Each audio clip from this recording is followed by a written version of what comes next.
sounding brass or a clanging cymbal. But it's for us, not for him, to sound the trumpet and the cymbal as we honor him tonight.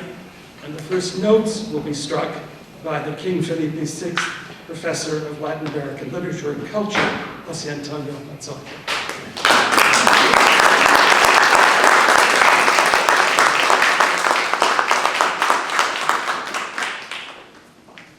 Thank you, Vincent, and thank you all for being here tonight.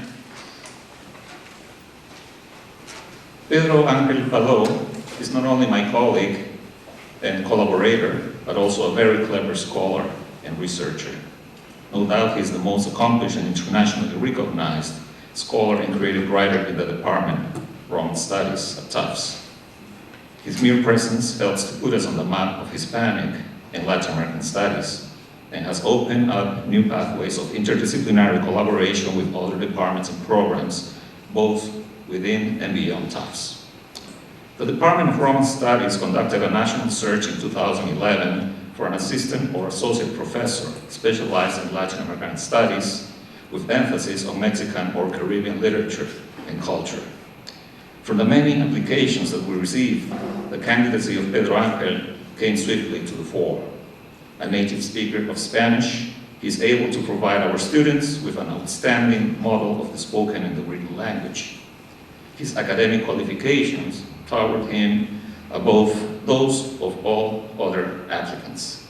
He holds a PhD in social studies from the Colegio de Michoacán, has taught at Dartmouth College for 3 years before 2012, and at the Universidad de las Américas in Puebla, Mexico, during most of his career.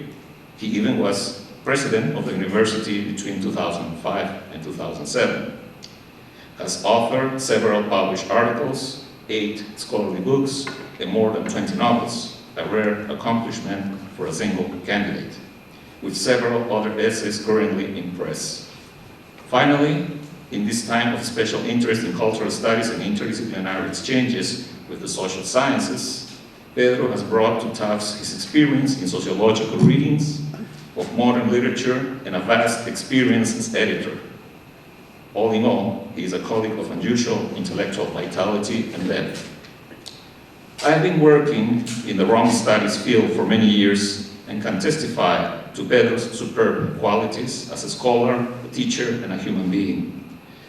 With this summarized statement, I want to describe Pedro's dedication to the research of new avenues of study within Latin American studies, as well as new perspectives in ongoing research. He is in the lead of current international studies in this field of expertise. These research endeavors do not end in themselves. Pedro is always incorporating them into his classes. Pedro has written intellectual biographies of the sorts and historical novels about Porfirio Diaz, Emiliano Zapata, Bishop Juan de Palafox, and many other important characters of Mexican history. He writes with great erudition, taste, and clarity, a rare quality in academia today. His production is so vast that a prestigious publishing house in Spain has created a collection, Biblioteca Palou, or Palou Library, which already holds a couple of dozen titles. Pedro comes from a vigorous intellectual tradition in Mexico. His scholarly books testify to his great dominion of many areas of interest and to his ability to display his arguments in a clear and convincing way. I have enjoyed reading many of them and have learned a great deal about Mexican literature and culture. But moreover, Pedro has become one of my best friends. His personal qualities, honesty, modesty, solidarity, are very rare to find. The honor he is receiving as Fletcher Professor of Oratory is just a recognition of his innumerable qualities. We are very, very happy for him and for Tufts, and hope that Pedro will continue leading by example for many years. Thank you very much. And I would like to invite Dean Jim Glaser to the podium to give a final remark, and then we're going to listen to Pedro, which is why we're here.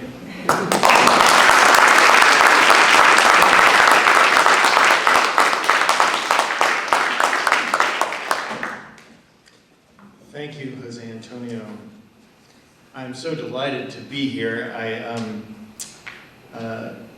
I want to just note, I unfortunately cannot stay to the very end, and so if I sneak out, it's not because of anything that Pedro has said, it's just that I have another event that I must attend, but I will stay for a while, and unfortunately I'm not going to be able to stay for the shrimp and tofu tacos that sound so good.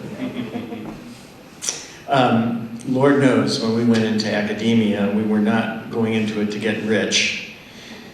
Being a faculty member has so much value, but it is intrinsic value.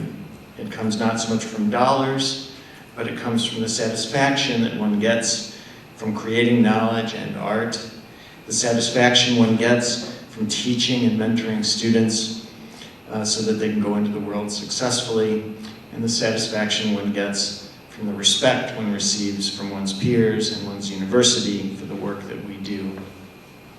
There is no greater expression of respect from the university than to be recognized with an appointment to an endowed professorship.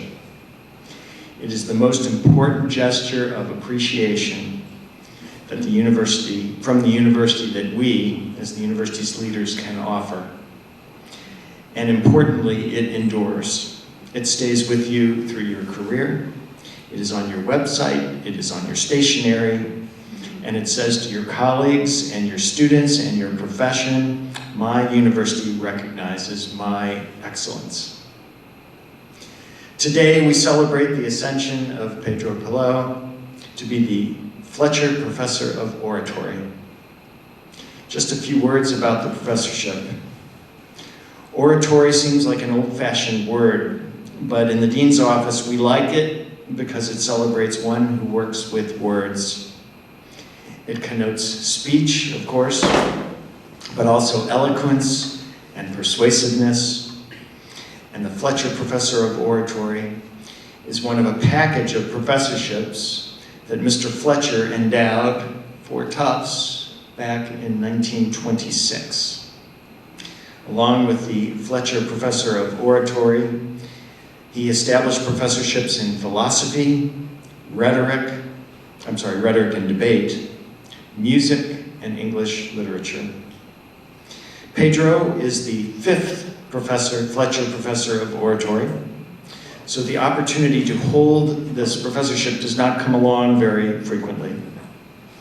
And it seems like a good moment to say that it was held for 33 years by Professor Lawrence Senelik, who is an extraordinary scholar of theater who retired in December. What wonderful shoes to fill. To recognize Pedro with this honor is an acknowledgement of his gift with words. English words, Spanish words, no matter. His prose is exciting, his poetry beautiful and meaningful. I am a particular fan of his birthday poetry and admire so much that he marks his years in such a profound way. Pedro, you bring great honor to yourself with your work and the admiration that it generates, but you also bring great honor to your department, to your colleagues, to the School of Arts and Sciences, and to Tufts University. We're judged by the company we keep, and I am grateful to have you in my company and on my faculty. Thank you for what you do for us, and congratulations.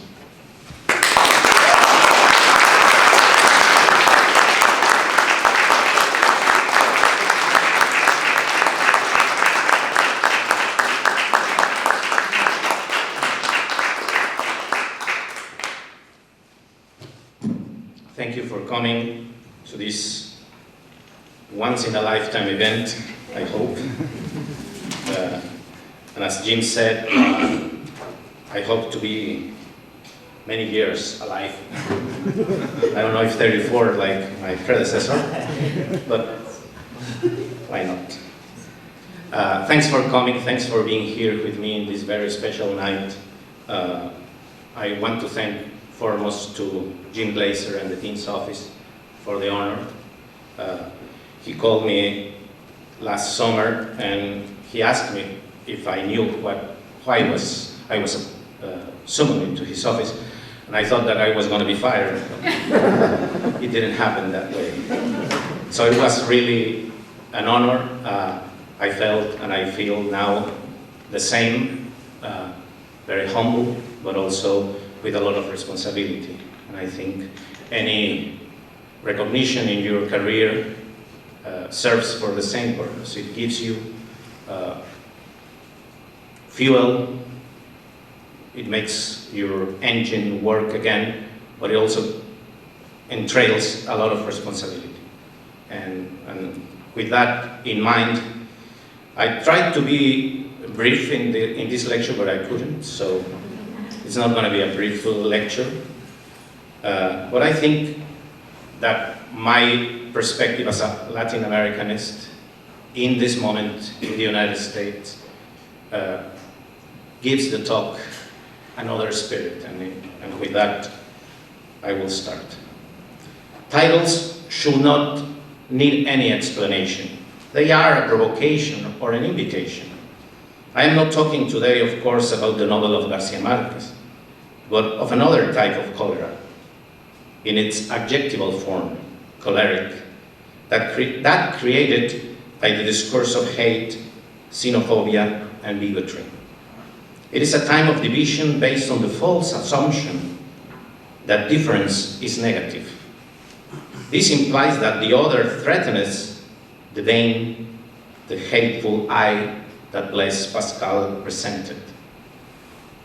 A time also when the same notion of oratory and its mechanisms, mainly those of rhetoric, as studied by Cicero or Quintilian, are not used to convey truths or debate the fate of the Republic, but to manipulate and create fear and fanaticism.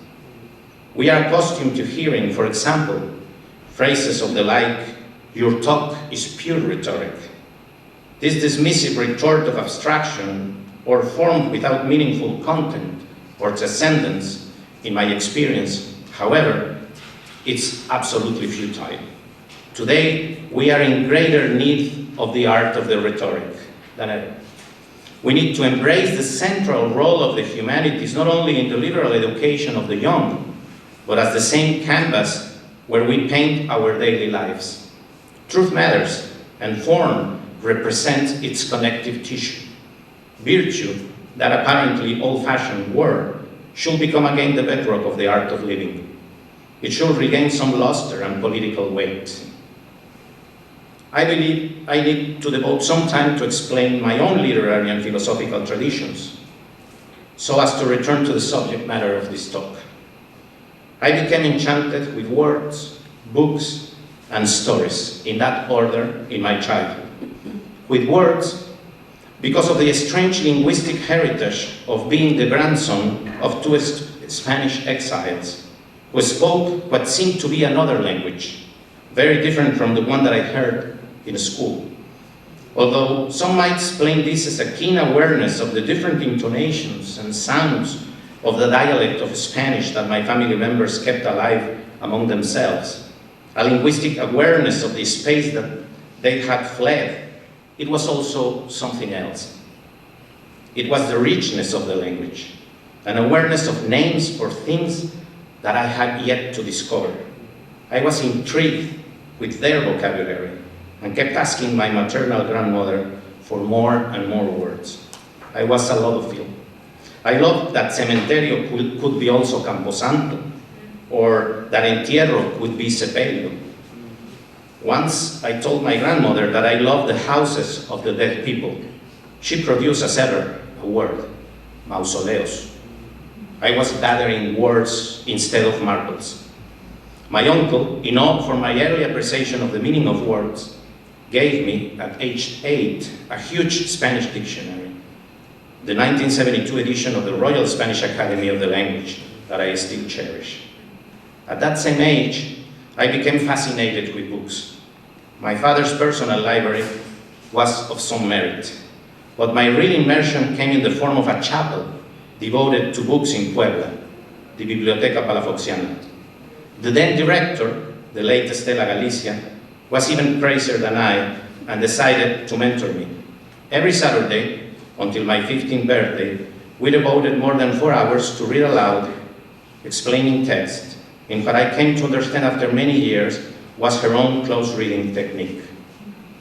We started, of all people, with Borges, but at some point, reviewed all 19th century Mexican poetry. She believed that literature, especially poetry, should be read aloud, as the Romans did. I learned to read aloud. I learned to love poetry. And we started delivering many public readings in the Biblioteca Palafoxiana. She gave me also theoretical books, even Saussure's course de linguistique générale. She was gracious also. At 15, I started to write. I was already devoting all my free time to reading.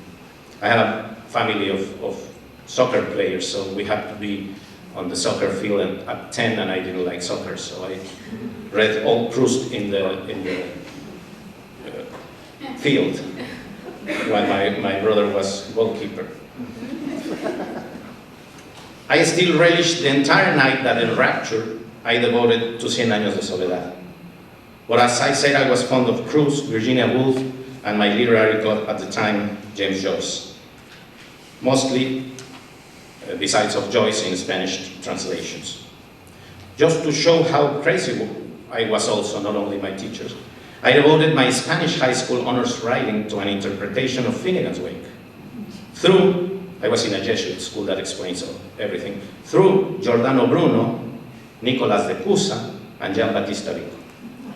I also tried to translate a chapter of Joyce's impossible last work that was published in a Mexican newspaper at the time. I started teaching in the Jesuit school shy of graduating from high school. I spoke, obviously, with some snobbery in Latin with a priest, another of my mentors, Fernando Sotogey, and I read Virgil with him. So words, books, and stories.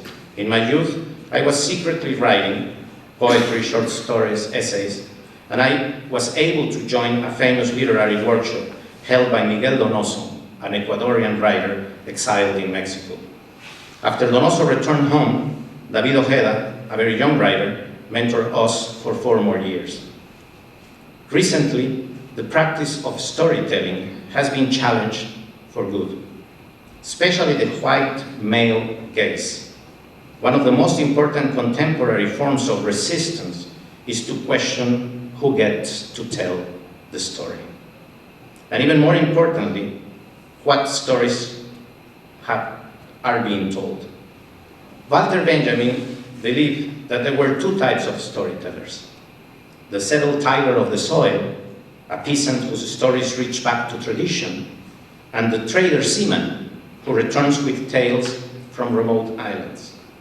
From the beginning of my writing career, I wanted to be the 2 of them, in the same way that Juan Rulfo did with his novel, Pedro Ángel Palou. By the time I was ready to enter college, I was fully formed, even if resembling a literary Frankenstein. I had read the entire library, and I was well acquainted with many literary traditions and theoretical approaches. Obviously, I decided to major in linguistics, not in literature. I thought at the time that literature was an experiential endeavor. However, near the end of my BA, I decided to double major in linguistics and literature with an honors thesis on the semiotics and hermeneutics of the biblical Song of Songs and the translation of a Spanish translation. I was a full-time high school teacher, as I said, but I decided to pursue a master's in language science at Puebla's Public University. After graduating from my MA, I questioned also my approach to reading and studying literature. I did also a thesis on the emblematic discourse of alchemy, closer to art history and sociology than to literary studies. In those years, Mexicans were enamored of French semiotics and Algirdas Julien Greimas. The translator from Greimas was my professor, so I was fed up with semiotics. I then went to study sociology in the prestigious Colegio de Michoacán with the eminent Luis González and Herón Pérez Martínez. Those years were crucial to my return to literary studies through the lenses of the social sciences. History and sociology opened my eyes to what was at the time a very different and innovative approach to literary criticism and literary history. Over 8 years, I studied the first 4 decades of Mexico's 20th century, reading Pierre Bourdieu and teaching it and using it as a powerful tool to understand the cultural practices and the materiality of culture that led me to what I am today as a scholar. I wrote 2 books on the subject, La Casa del Silencio and Escribir en México durante los años locos, after devoting myself into the study of Latin American literary theory, historiography, and criticism in another book, La Ciudad Crítica. All of this while pursuing a career as a writer. Bourdieu always encouraged sociologists to know where they write from, as did my history mentor, Don Luis, who said in Spanish always, ¿Cuál es su divisadero, Palou? Whence are you watching? I provide you here with that viewing point so you can follow, along with me in the next minute, trying to understand discourse, rhetoric, and literature in this era of cholera.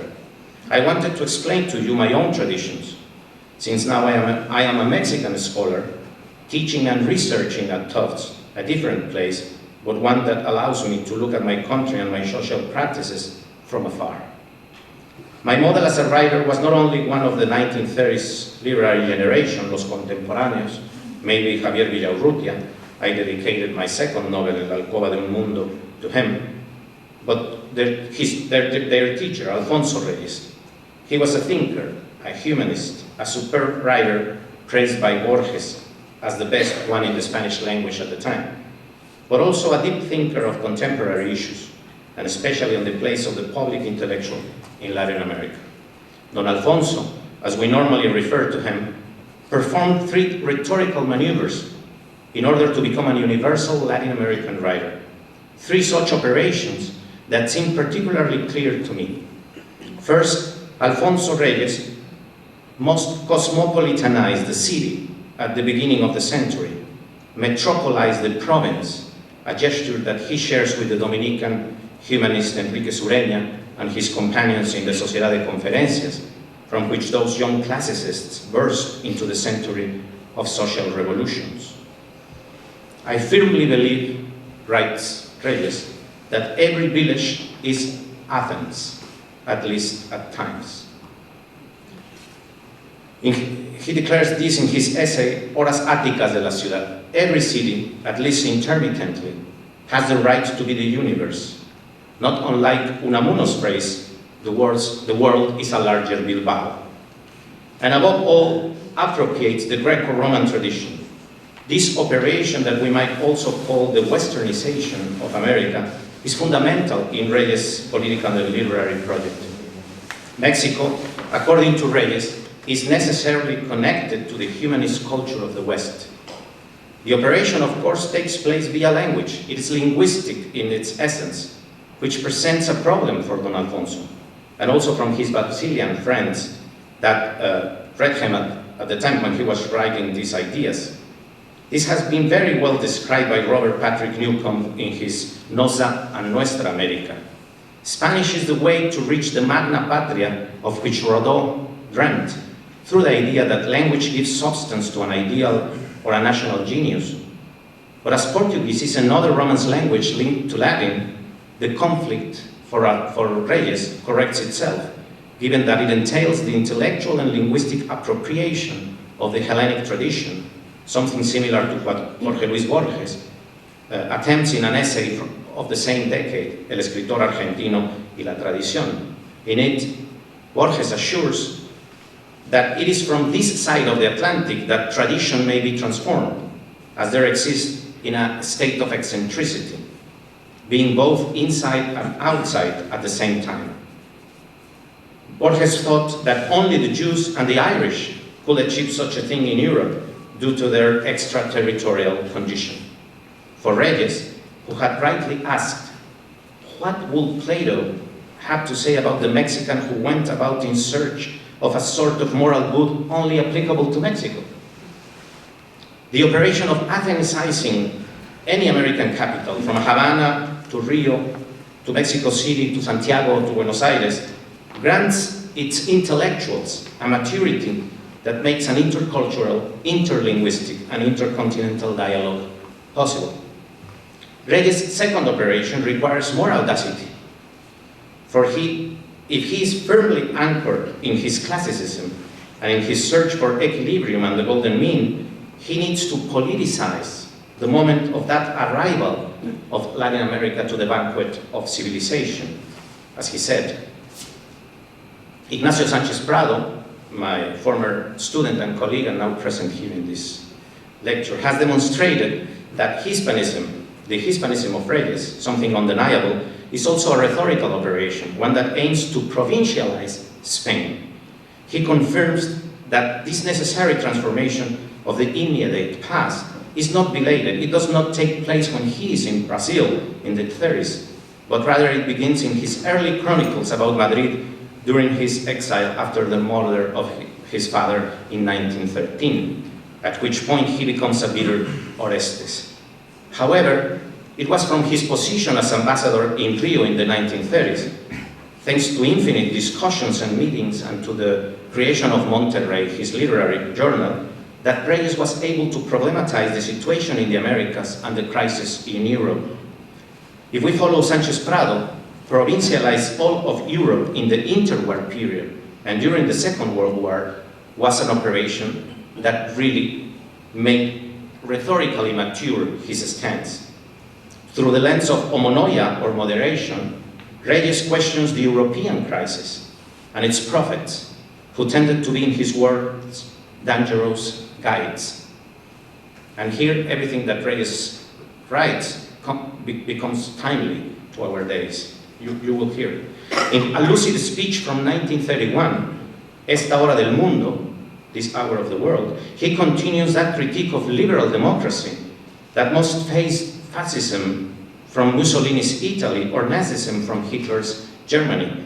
Just 2 months, the text was written 2 months after the occupation of Warsaw. He recommends that those liberal democratic governments take care of their words, as they can become ideologically polarized and be converted into agents of the same totalitarianism that they seek to defeat. And Reyes writes, liberal democracy turns out to be blunt on principle.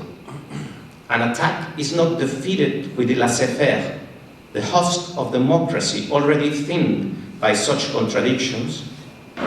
And he's writing it in 1939. National exaltation and capitalist exacerbation falls away like a mask and uncovers a face that moves and shows its fangs. This face, modeled in part on those forces that I call contradictions, is Reyes writing again, and in part by imitation of the adversary, that's the totalitarian state that finds its philosophy in racism and the so-called democratic powers, unless the historical contingency assists them, may be eliminated in the changing whirlwind. So Reyes' idea did not consist on opposing the democratic idea of the common good that for him was so dear, but rather of questioning the abandonment of blind impulses. Latin America, which for him has arrived late, had at the time the obligation to rejuvenate the Western spirit, currently, at the time, obviously, in crisis in Europe due to the excesses of nationalism and communism. Reyes is, of course, in that way a conservative, though not too cruel, because of his ideal of the ethic and the aesthetic of moderation. Latin America, he thinks, must assimilate the past, as he repeats time and time again in his essays to assure the present. The third operation of that Americanism consists of unpoliticizing the historical moment and constructing a new advantage viewpoint of the stock of Rodin or Martí from which to see the world.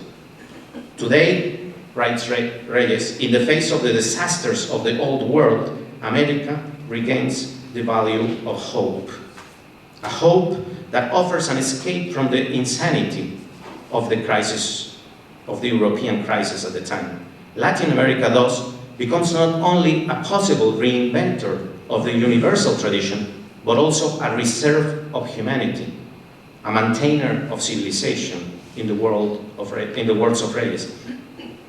Due to the era in which he lived, not of harvest or fruit or synthesis, as has been lamented, the Latin American intellectual must lower himself from the ivory tower and participate in the construction of a more egalitarian civitas for all his citizens. But Reyes is not naive. He knows where to be, so threatened today.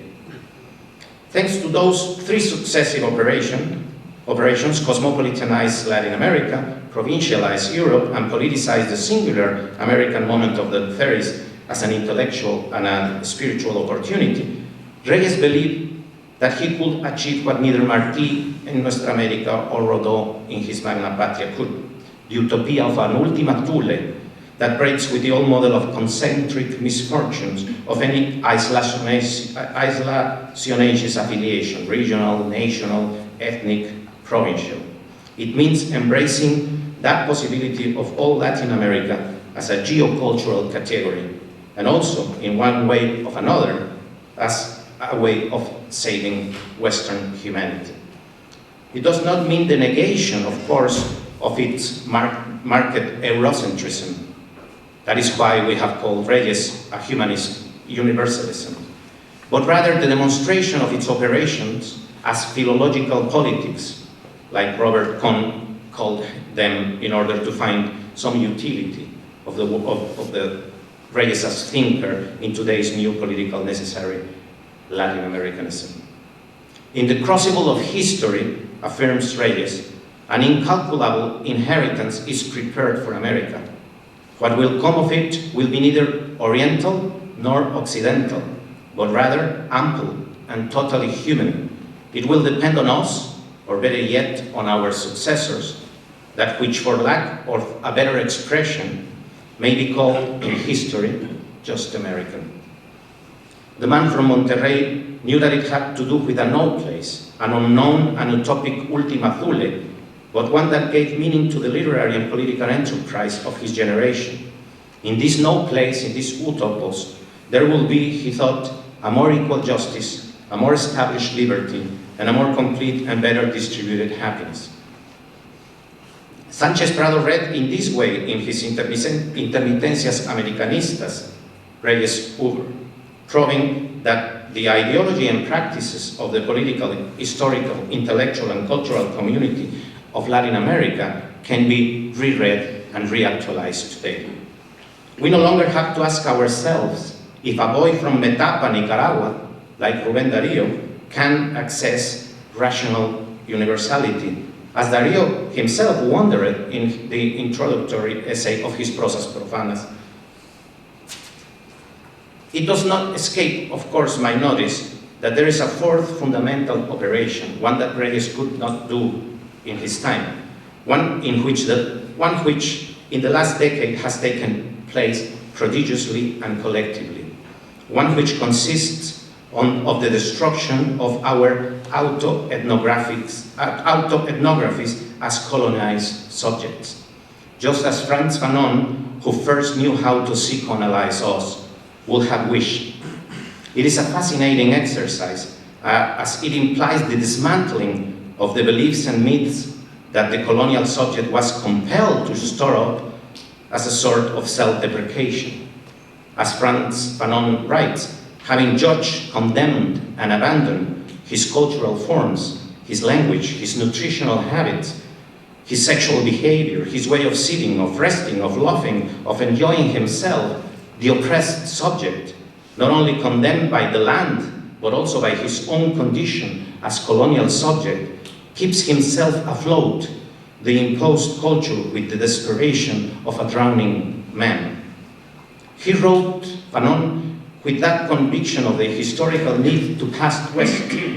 Today we can perhaps achieve incremental erasures of those masks on the condition of being truly able to construct and see ourselves. This is my Latin Americanisms. This is from where I come and where I will return. So let me start concluding this talk by returning to our point of departure, how to think and write, from which rhetorical stance we should depart in order to unveil the false assumptions of the hate discourse and its terrible cousin, post-truth. First, I believe we should tackle the metaphoric realm of this time, where doxa, opinion, has supplanted aletheia, truth in public discourse. The literary value of image and metaphor comes from the balance of the elements of the analogy.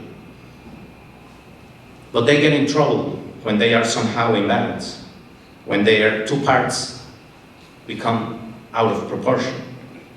They trivialize meaning. They diminish the importance of something momentous. This type of metaphor, pervading social media, public discourse, is pathetic, a term coined by Alexander Pope to talk about a metaphoric clash that produces a sense of disproportion. Pope wrote a long treatise on the subject, Peribatus, or the art of sinking. That's a good metaphor. He wrote it in the 18th century. Anti-sublime, gently sending the reader downhill instead of a sublime, exalted plane of experience. Why does bathos breaks the power of analogy? Because analogus in Latin meant precisely proportion. The social media newsfeed is inherently pathetic for similar clashes between our personal concerns and the big issues of the day. The newsfeed arranges itself according to tactless algorithms, colliding in the miniature with the immense. For that same reason, it can be manipulated for political purposes. If a TV pundit in CNN states, and I'm quoting, "Donald Trump is the Martin Luther King of healthcare," this statement is purely pathetic. It diminishes the strong and incommensurable legacy of Dr. King. Again, Don Alfonso Reyes, in his small but penetrating anti-pathetic essay, The Smile, reminds us of a way to conduct a rebalance of metaphors. In The Smile, Reyes writes, "Human beings break out into smiles. They are nurtured by what it is around them. Do they smile a second time? They protest, for their surroundings are not sufficient for them. Do they emigrate, plant seeds, conquer, or create roads in a circle like trenches dug by the tribes to defend themselves from attack by the wild beasts? Well," writes Reyes, "that is the moment when civilization begins, and with it, history." And this is the most precious part, probably, of all Reyes' long and erudite work. As long as the master is not questioned, nothing happens. And when the slave smiles, history enters into combat. Please smile. It's our road to freedom. It is the most important post-colonial gesture. Apart from metaphor, just a trope, I want to tackle, even if briefly, the problem of syntax in the rhetoric of discourse today.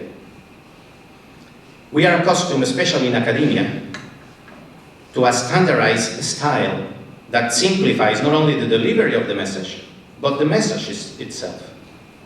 When we speak of clarity, concision, or brevity as the standard of composition, of the rhetoric of modern writing, we forget Theodore Adorno's Arwin. Lucidity, objectivity, and concise precision are the inventions of writers and editors seeking to accommodate those who prefer not to be taxed while reading. Instead, the Spanish writer Rafael Sánchez Ferlosio praised the capacity of Spanish to express complicated matters because of its constant use of hypotaxis, mainly the Spanish proliferation of subordinate clauses. What if we can dismantle the ideology of Strunk and White's element of style, for example, and come to understand that these ideas of clarity and simplicity have come to serve, in this period of overproduction of the printed matter and the proliferation of methods of quick reading, a speeding of the reader's experience, so he can salute a ready-made idea effortlessly in passing, without suspecting that real thought demands a descent into the materiality of language and a consent to time itself in the form of a sentence. Jan Mieszkowski has studied this problem, not only of discourse, but of thought, in his Crisis of the Sentence.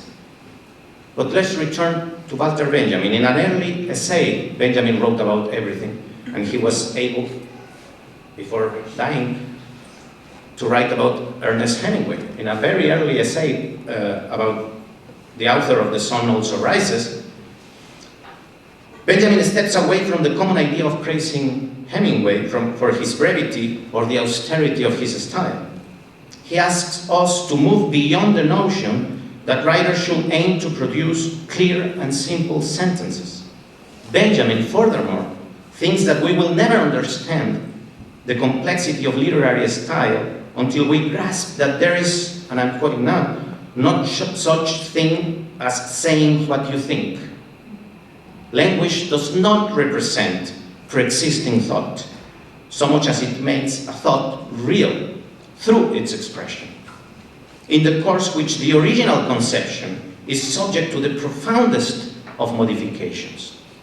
According to Benjamin, Hemingway's genius lies not on his brevity, in his ability to make visible in his style the refinement of his regime. His prose, writes Benjamin, presents us with the great drama of an education in right thinking through correct writing. Let me stress those terms. Right thinking, correct writing. Those two modes have been also my aims. I approach words, books, and stories with the two in mind. Reading correctly means to decipher the question that the text answers. Writing correctly implies that language is a means, not an end. It serves the purpose of telling a story. That is when right thinking comes along. My entire life has been devoted to understanding and using the human capacity to articulate truth at the edge of what words can touch. I am still an apprentice. I know how much I haven't said or haven't been able to articulate. That necessary humility is also my compass. I believe that arts are the wilderness areas of the imagination surviving nowadays. As Krista Tippett reflects, the crack in the middle where I want to live and what I want, the crack in the middle where people on both sides absolutely refuse to see the other as evil, this is where I want to live and what I want to widen. A storyteller presents, never explains, never judges, as again Walter Benjamin studied in his exceptional narration. Rebecca Solnit, in her latest book, Whose Story Is This?, presents us with a question that we must answer in these times of cholera. She states explicitly, we are, as culture, moving onto a future with more people and more voices and more possibilities. Some people are being left behind, not because the future is intolerant to them, but because they are intolerant of this future. This country, writes Solnit, has room for everybody who believes that there is room for everybody. For those who don't, well, that's why there is a battle about whose story is to tell. And that is, my friends, the only battle that we as writers and scholars should fight and try to win. Thank you.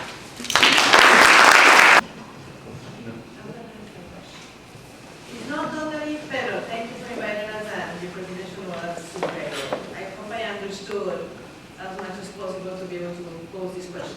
It's not totally on the linguistic side, because I don't know, that's another area, but I was wondering when you said that in the face of Latin America changing, right, or evolving or moving away from colonialism and so on, you can see that, for example, in some of the traditions that, for example, in Ecuador, they used to happen. Las corridas and other things that were much more of the Spanish tradition that was pretty much impregnated in Ecuador, for example. And now many of these things are not happening anymore. So there's been a change, people not only on the environmental side, but more of the traditional side, not wanting to be attached to the Spanish history and so on.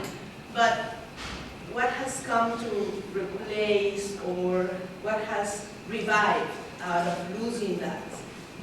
Is there anything that you can say, not on the political side or on the mostly political, but on the traditions and cultural side, has there been really something that is coming to replace what they've been losing or leaving? So I think we have a better understanding of how universal we are within our own traditions, and that doesn't replace whatever we lost, because we didn't lost anything. I think what's happening today, and it's I think much more vital, is that we are rapping in Maya, that we are doing arts, very contemporary arts, within the indigenous traditions. So it's not that we supplanted something that came from afar to another mythical idea of the indigenous past that it doesn't exist at all. So I'm going to answer very briefly with an anecdote.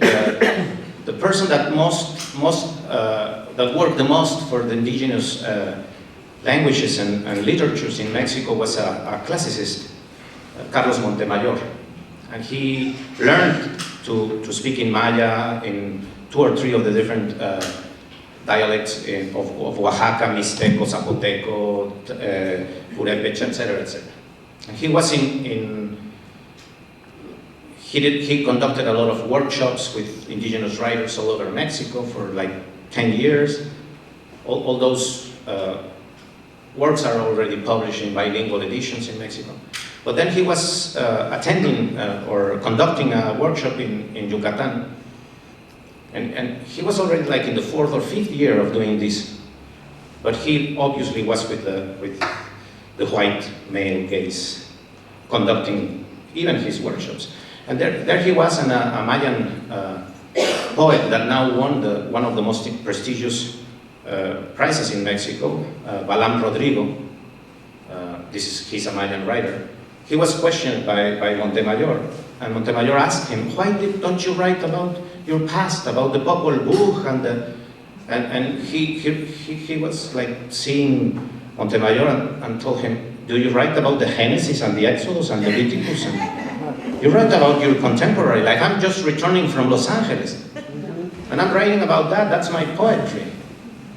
So that will be, I think, a better example to answer your question. We are not returning to an ancient tradition that doesn't exist, and that mainly was created by the priests, reinterpreting cultures that were not written.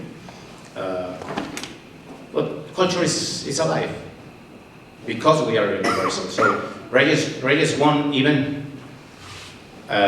despite his conservatism.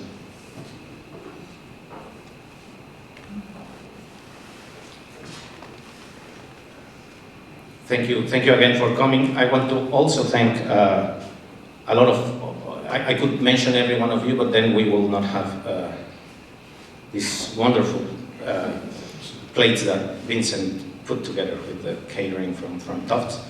But I want to mention that Jose del Pino, my former chair from Dartmouth, is here, so thank you very much for being here also. Doris Sommer, I felt less solitary in my first months in the Boston area, thanks to you, and I also want to thank you for coming, and all the friends, colleagues that are here. It really means a lot for me, and I think also for the Department of Romance Studies at Tufts. So let's enjoy.